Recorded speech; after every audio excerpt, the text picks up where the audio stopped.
Good morning students.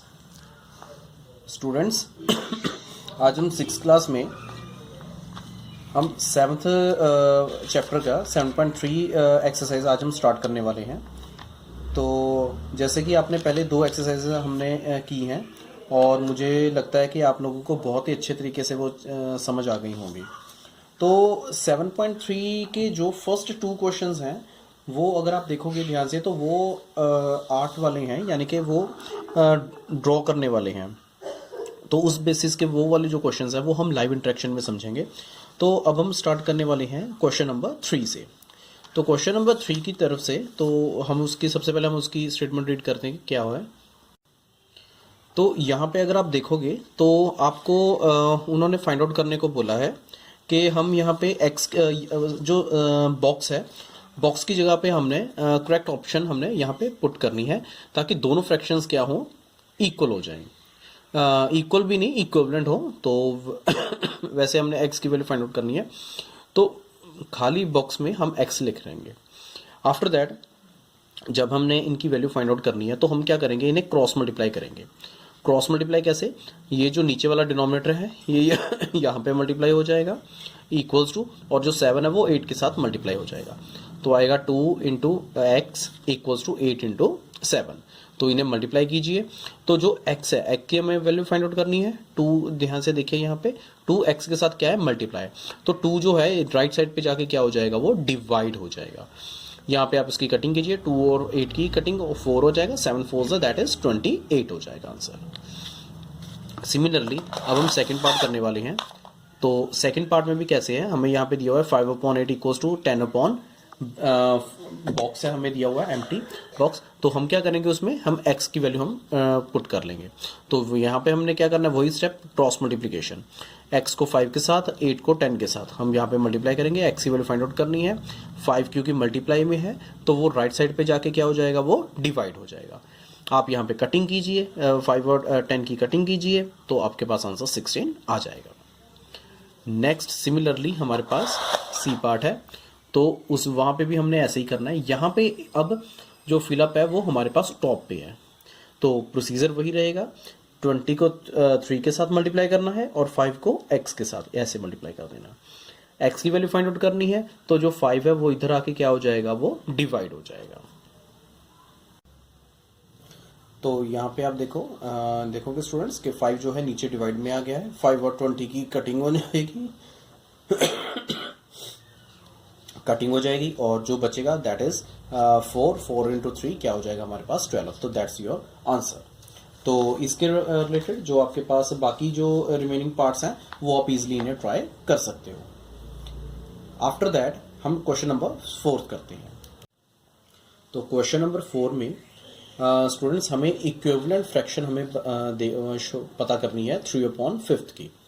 तो equivalent fraction क्या होता है, हमने पहले भी डिस्कशन की है।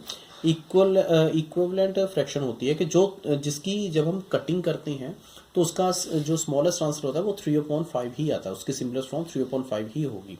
तो that is called equivalent fraction.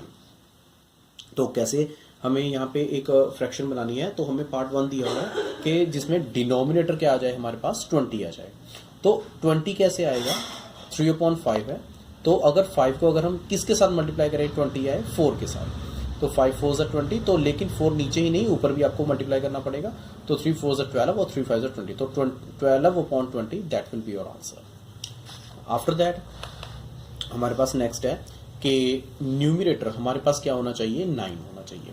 तो 3/5 की बात है, तो 3 को हम 9 कैसे बनाएंगे, अगर हम इसे 3 के साथ मल्टीप्लाई करेंगे तो 3 ऊपर ही नहीं नीचे भी हमें मल्टीप्लाई करना पड़ेगा। तो क्या आएगा, 9/15 that will be your answer.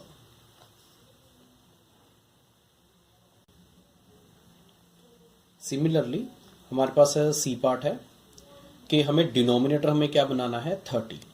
तो 3/5 के साथ हम कैसे 30 बनाएंगे, अगर आप नीचे 6 के साथ मल्टीप्लाई करोगे तो 30 बन जाएगा, लेकिन 6 को ऊपर भी मल्टीप्लाई करना होगा। तो क्या आएगा हमारे पास, 6 3 ज़ा 18 और 6 5 ज़ा 30। तो ये that will be your answer. After that हम क्वेश्चन नंबर 5 करने वाले हैं, वो भी सिमिलर ऐसे ही है कि फाइंड द इक्विवेलेंट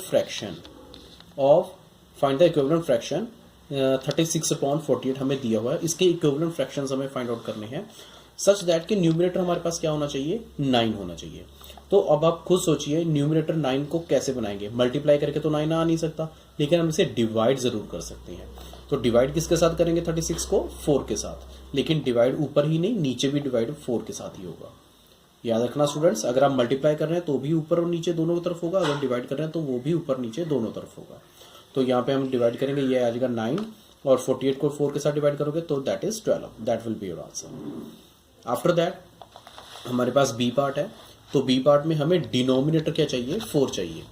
तो डिनोमिनेटर 4 कैसे आएगा, अगर हम 48 को अगर हम 12 के साथ डिवाइड करें तो क्या आएगा 36/48, तो 12 के साथ हम डिवाइड करेंगे तो क्या आएगा 3/4 आ जाएगा। And this is your answer.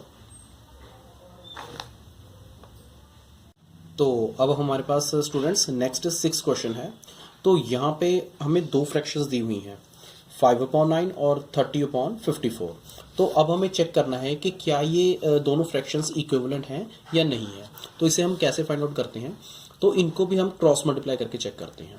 जैसे 5 है तो 54 के साथ मल्टीप्लाई हो जाएगा, 9 है और 30 के साथ। तो चेक कीजिए यहाँ पे देखिए और दोनों का आंसर मैच कीजिए, दोनों का आंसर क्या आ रहा है, इक्वल। अगर इन दोनों को क्रॉस मल्टीप्लाई करके अगर आंसर इक्वल आता है देन हम ये कहेंगे कि ये दोनों फ्रैक्शंस भी क्या है, हमारे पास इक्विवेलेंट है। आफ्टर दैट हमारे पास सेकेंड टर्म दी हुई है। सेकेंड टर्म में हमारे पास क्या दिया हुआ है कि दैट इज 3/10 और 12/50। तो यहाँ पे भी हमने क्या करना है, क्रॉस मल्टीप्लाई करना है, 3 को 50 के साथ और 10 को 120 के साथ। तो अब आप यहाँ पे देखोगे तो आप ध्यान से देखिए कि यहाँ पे मल्टीप्लाई करके 3 × 50 को 150 आता है, लेकिन जब हम 10 को 12 के साथ मल्टीप्लाई करते हैं तो 120 आता है। तो 150 और 120 ये दोनों आपस में इक्वल हो ही नहीं सकते, नहीं हो सकते इक्वल। तो दैट्स मीन ये दोनों फ्रैक्शंस भी हमारी क्या होंगी, नॉट इक्विवेलेंट होगी।